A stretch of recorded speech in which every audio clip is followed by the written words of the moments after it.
इस वीडियो में हम बात करने जा रहे हैं पाकिस्तानी टैलेंटेड वर्सटाइल और डैशिंग एक्टर दानिश तैमूर के बारे में। तो आगे बढ़ने से पहले अगर आपने अभी तक हमारा चैनल सब्सक्राइब नहीं किया है तो इसको जल्दी से सब्सक्राइब कर लें। नाजरीन, दानिश तैमूर जो कि 16 फरवरी 1983 को कराची में पैदा हुए थे, जो कि एक एक्टर, प्रोड्यूसर, होस्ट और एक फॉर्मर फैशन मॉडल भी रह चुके हैं। दानिश ने अपनी मास्टर्स की डिग्री यूनिवर्सिटी ऑफ कराची से कंप्लीट की थी और जैसा कि आप जानते हैं कि आयजा खान उनकी वाइफ है, जिनसे उनकी शादी 8 अगस्त 2014 को हुई थी। तो चलिए अब बात कर लेते हैं दानिश तैमूर के ड्रामा सीरियल्स के बारे में। मिस्ट्री सीरीज 2005, कठपुतली 2006, विल्को 2007, कुछ अनकही बातें 2007, वीना 2009, नूरपुर की रानी 2009, बंद खिड़कियों के पीछे 2009, मन चले 2010, मासी और मल्लिका 2013, परफ्यूम चौक 2010, लड़कियां मोहल्ले की 2010, 14वीं का चांद 2010, केमिस्ट्री 2010, नीली छतरी 2011, बिन तेरे 2011, मेरे सांवरिया के नाम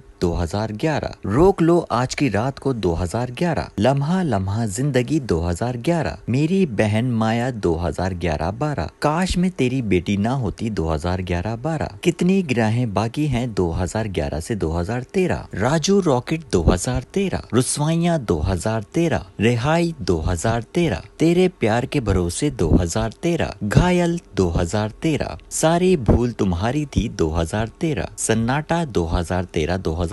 हम ठहरे गुनाहगार 2014, किसे अपना कहें 2014, झूठी 2014, मांग 2014, जब वी वेड 2014, एक पल 2014-15, ना काटो पंख मेरे 2014-15, शर्त 2015, शहरनाज 2016-2017, हारा दिल 2018, रूबरू इश्क था 2018, अब देख खुदा क्या करता है 2018, मेरा रब वारिस 2019, जहांबाज 2019-20, दीवानगी 2019-20, मेहरपोश 2020-2021, इश्क है 2021, कैसी तेरी खुदगर्जी 2022, चांद तारा 2023, राह जनून 2023-2024, जानिसार 2024 और तेरी छांव में 2024। सो गाइस, आपने इन ड्रामास में से कौन से ड्रामास देख रखे हैं और आप कितने बड़े फैन हैं दानिश तैमूर के, हमें कमेंट सेक्शन में जरूर बताइएगा। ये वीडियो अगर पसंद आई तो लाइक कर दें और हमारे चैनल को सब्सक्राइब भी कर लें।